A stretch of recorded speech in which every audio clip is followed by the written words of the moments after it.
Welcome to the Airgun Show. We've got a hunting double bill for you this week. Later in the show we're going to be joining Richard Saunders for what turns out to be a really hectic session in the hide. But first up, I'm heading out to make a mixed bag in the woods at dusk.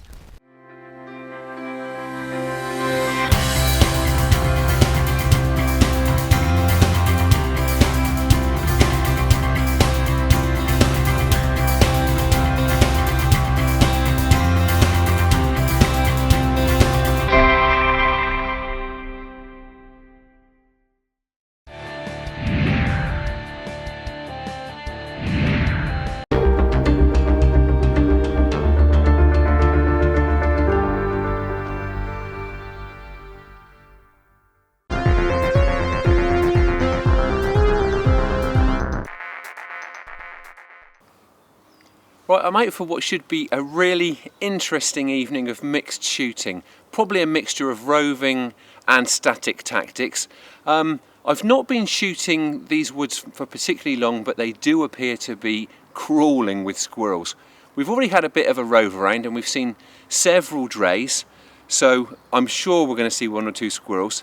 But on top of that, on the same estate, they've just started their spring seed drillings, and one field in particular runs parallel to this block of woodland, and it's been getting a lot of attention from pigeons and corvids. So I think there's a really strong chance of making a mixed bag this evening. Kit wise, I'm using the FX Impact Mk2, but this isn't the sub 12 foot-pound gun that I use for ratting. This is an FAC model producing about 30 foot-pounds in 2.2 caliber. And I'm just thinking that that extra reach of the extra power could come in really handy if those crows and pigeons do start to flight back to roost later on this evening.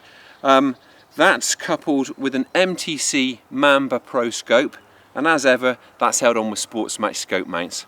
Right, let's have a bit of a wander around and see what's about.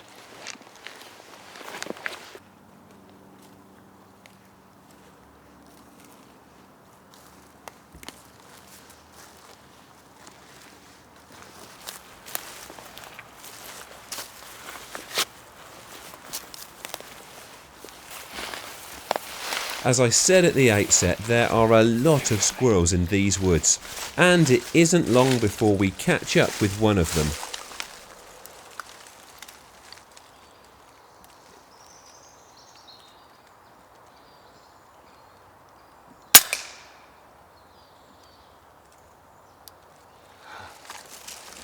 Well, you don't get many chances like that. That one was really close, nibbling away at something. Really easy first opportunity.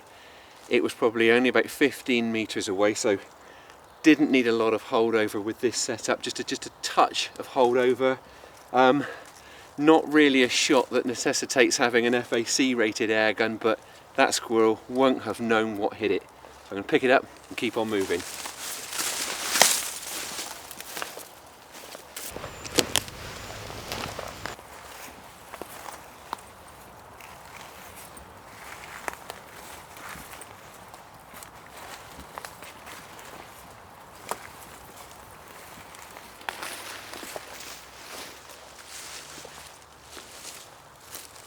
I have timed this session to coincide with the last hour or so of daylight.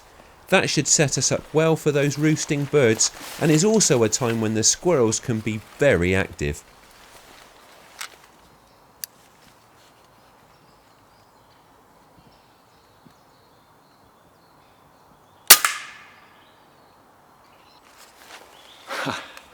And another squirrel. Well, that one was certainly further than the first one, probably about 25 meters, and again a really nice clean kill. The interesting thing was though that there were squirrels going always when we walked into this area, so I certainly think it's probably a spot worth settling in, see if anything else comes back out. Also, this end of the woods puts us very close to that field that I was talking about with the fresh seed drills in it. I think it probably gives us the best chance of encountering one or two pigeons and crows, hopefully flighting back to roost a little bit later on. Let's go and find a spot.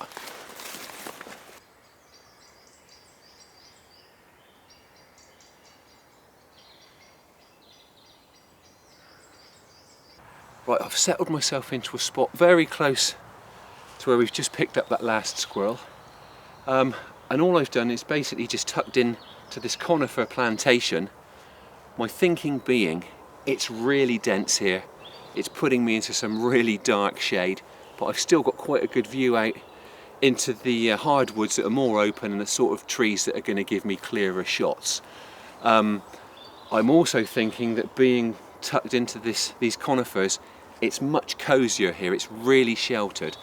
And I really would think that those pigeons are going to be thinking that this is going to be a great place to roost. So, fingers crossed, they'll flight in first to the more open trees for a bit of a look round, give me a chance to get a shot or two before they flight into here. Now another thing, I've got a road, it's probably about 100 metres behind me.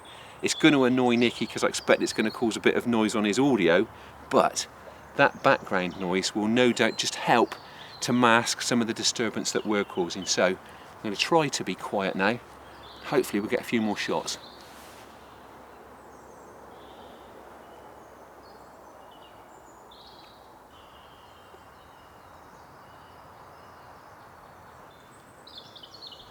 The first shot from this spot comes fairly quickly and, not surprisingly, it's another squirrel.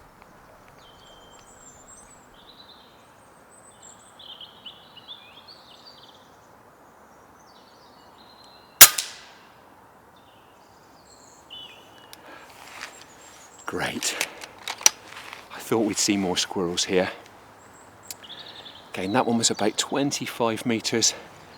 It was quite low down and it was nibbling away at something. At this time of year, they're probably feeding on shoots or buds. Again, I'm going to try to keep quiet because I'm sure we'll see more.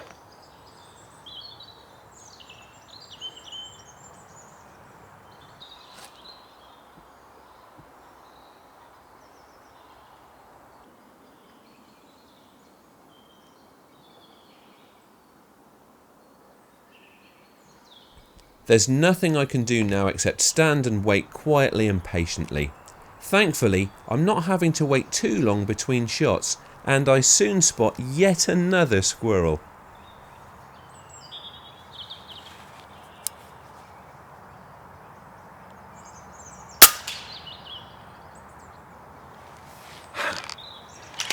Well, there really are a lot of squirrels around here. That one was the furthest shot of the evening so far, probably about 35 metres. Again, a really nice clean kill. And just given the number of squirrels in this area, I think this would be a fantastic spot to set up a feeding station.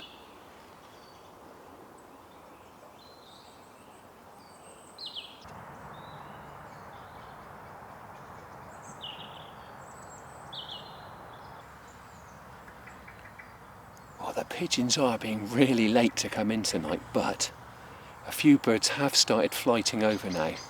So, although all the shots I've taken so far actually have been rested leaning against trees, I'm just kneeling down now. I'll still take leaning shots if I can, but I just want as much stability as possible because if a bird comes in, I want to be able to take advantage of the chance.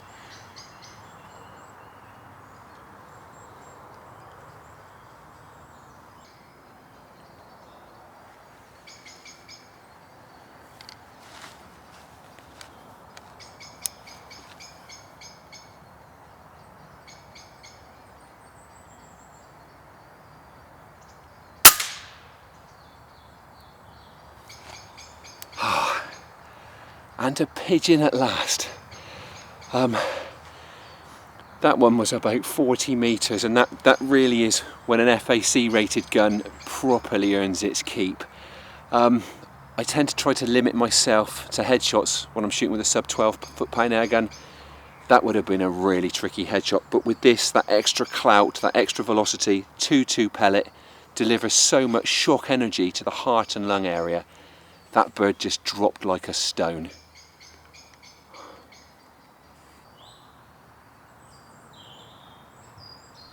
Darkness is really closing in now. It's probably too late to see any more pigeons now, but this is the time when the corvids should start to flight back.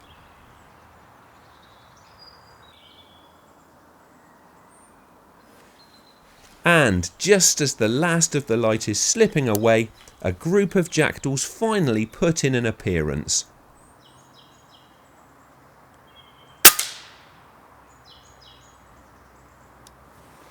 And a corvid in the bag. I had to be so patient then. There have been a few crows and jackdaws just starting to wheel around. It's so dark now, there's barely light enough to shoot. A pack of about half a dozen jackdaws came in then. One of them presented a reasonably clear shot, another absolute wallop to the heart and lung area, and another bird that just dropped like a brick. So it's turned out to be a nice mixed bag. I mean, thinking about it, it seems like a really sensible time to wrap it up now. I don't think I'm going to have enough light to see to take any more shots. On top of that, I marked where that pigeon fell very carefully. I'll be really frustrated if I can't find that in the dark, because I want to take it home for the pot.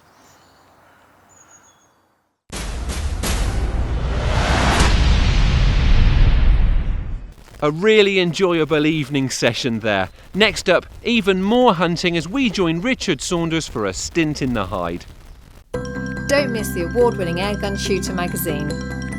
It's packed with hunting features, reviews, tactics and insight to help you become an even more successful shooter. Get your copy today in shops or online.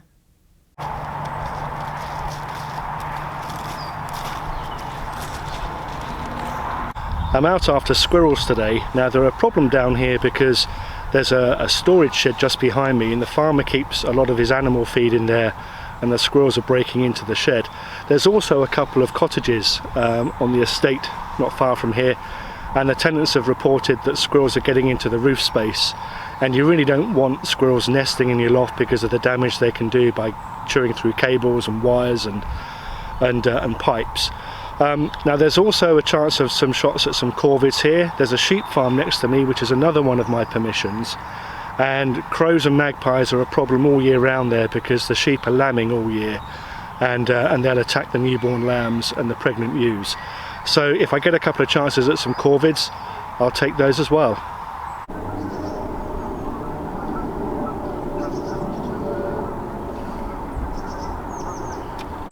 I put this feeder up probably about 2 months ago now, and I put a trail camera on it as well, and I could tell after about 2 weeks of constantly topping it up that there were loads of squirrels on it. The feed was going down, there's lots of squirrels on the footage on the trail cam as well, and I was getting all ready to shoot, and then we had some floods around here. The river behind me burst its banks and the whole area around here was flooded.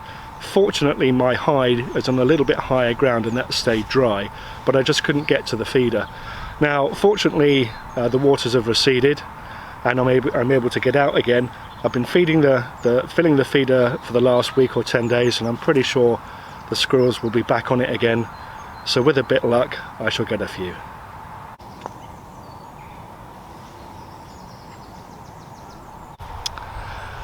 Right, well, before I get into the hide, I thought I'd talk about the gear. Now, I put the hide up about 2 months ago, and the feeder hasn't been shot, so I think that the squirrels and the corvids would have got used to the hide. Now, the only issue is I had to tuck it right into the hedgerow at the farmer's request, and that means it's a little bit further away from the feeder than I would normally like. It's about 34-35 metres away. Now, the other issue I've got to contend with down here is that this field is very, very open, and the breeze can come across at quite a rate. So for those two reasons, I've opted for an FAC rifle. This is the Daystate Wolverine R. It's a 2.2 rifle, pushing out about 30 foot-pounds, which is enough to push out a 16 grain pellet at around 900 feet per second. Side lever action, regulated, 10-shot magazine, very reliable. And that will help me deal with that breeze, the extra distance, and also because I'm hoping for a few shots at some corvids up in the trees, that extra range will come in useful there as well. Now, on top I've got an NTC King Cobra scope. It's a 6-24x50, a first focal plane scope, and that is held on with a set of Sportsmatch scope mounts. Now, I've been using Sportsmatch mounts for as long as I've been using air rifles, and they've never let me down. They've got a lifetime guarantee, and they're made in the UK as well. Other gear to mention is that I've got a side shot phone cradle here, so I can hopefully record some footage through the phone, and I shall be using a set of trigger sticks inside the hide. So that's the gear. I'm going to settle in now, let things calm down, and hope that the squirrels come along.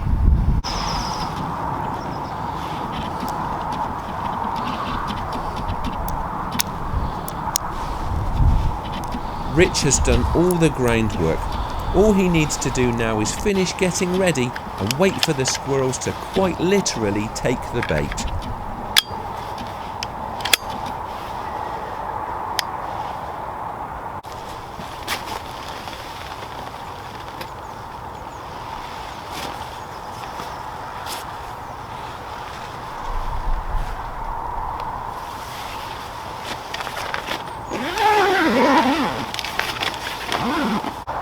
Right, well I'm in the hide now. Of course a little bit of disturbance, so I expect it might be a while before the squirrels turn up.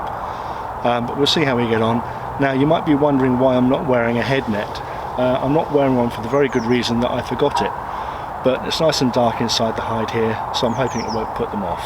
Anyway, let's see how we get on.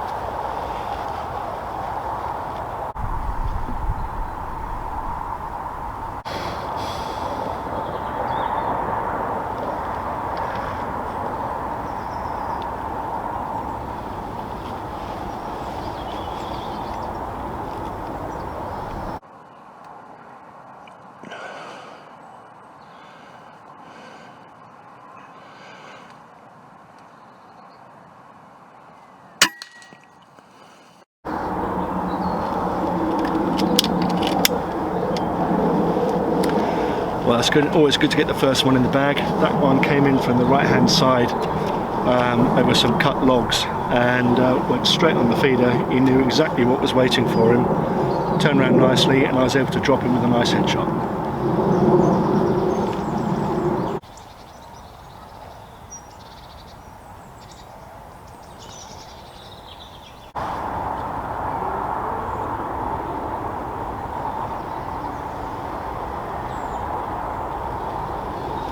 It looks like Rich's prep is paying off, as another squirrel has already settled down to feed on his offerings.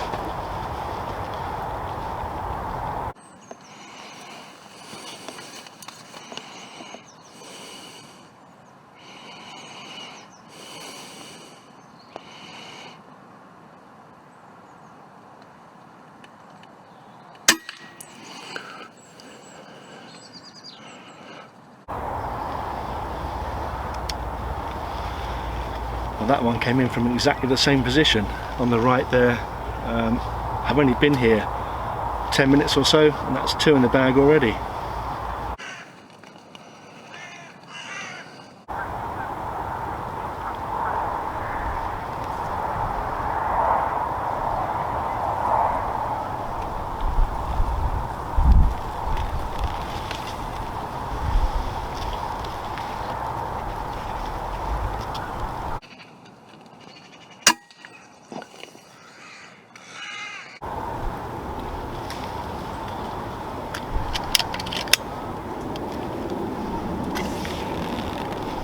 Oh, I'm really pleased with that. A couple of crows just came flying in from the left, and they went up in the tree right above the feeder. All I had to do was just move the sticks up a little bit, and went for a heart and lung shot, hit him just in the fold of the where the wing joins the body, and he went down like an absolute stone. So I'm pleased with that.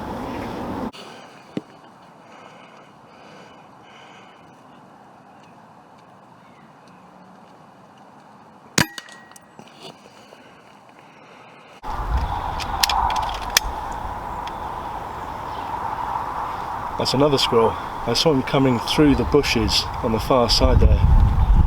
Just a little flash of movement, and fortunately he made his way right the way through the bushes, straight up the tree again. Oh, here comes another one.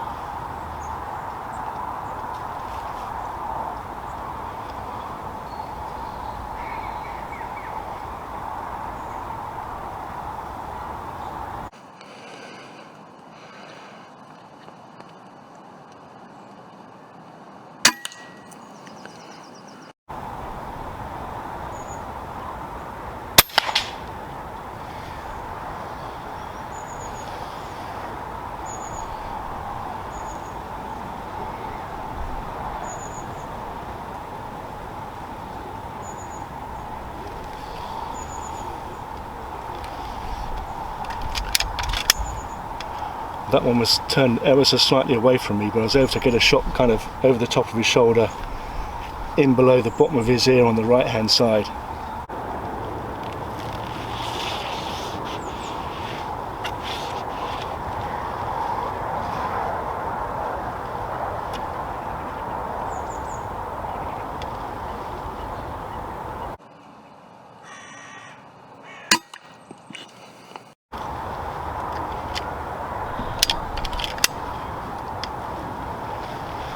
Oh, that's the second crow in the bag.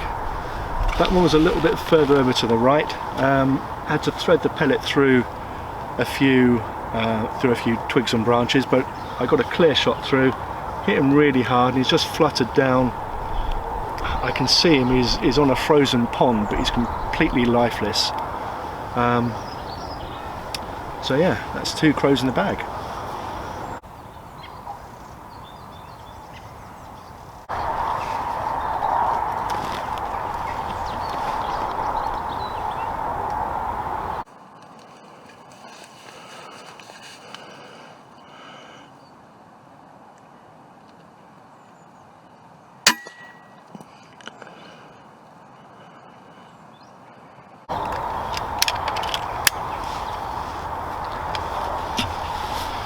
Well, I was waiting for that one to go up the feeder, but it stayed on the floor, and I don't usually like to shoot them on the floor because they tend to jig around an awful lot more, but that one found a peanut or something on the floor and just sat on its haunches and started feeding, so I was able to give him the good news as well.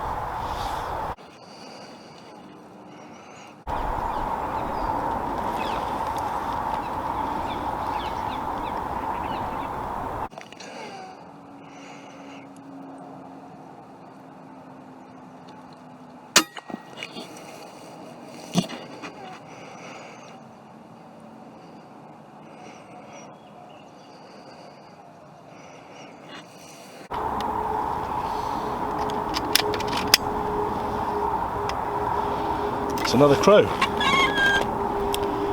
Now that one came up in the same tree as the first one, actually, right above the feeder.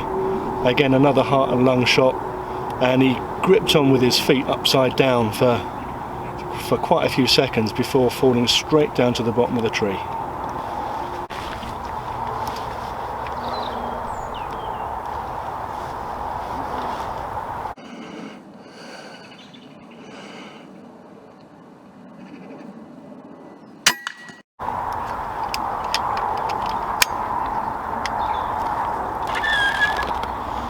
Another one down. That must be, I don't know, 5 or 6, 7 more. And those crows.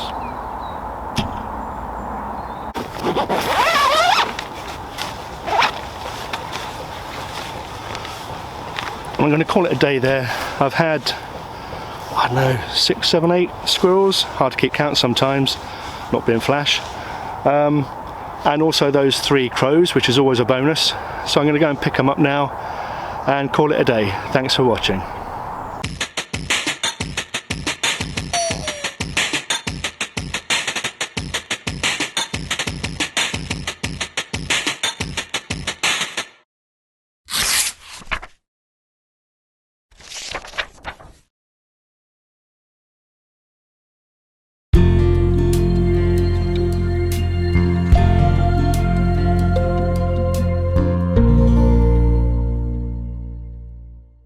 That's all for this week, but as ever, we'll be back again in a fortnight. Thank you for watching, and please don't forget to like us on Facebook and follow us on Twitter. And if you aren't already a member of the BASC, have a look at their website and check out the benefits that you could be taking advantage of through Airgun membership.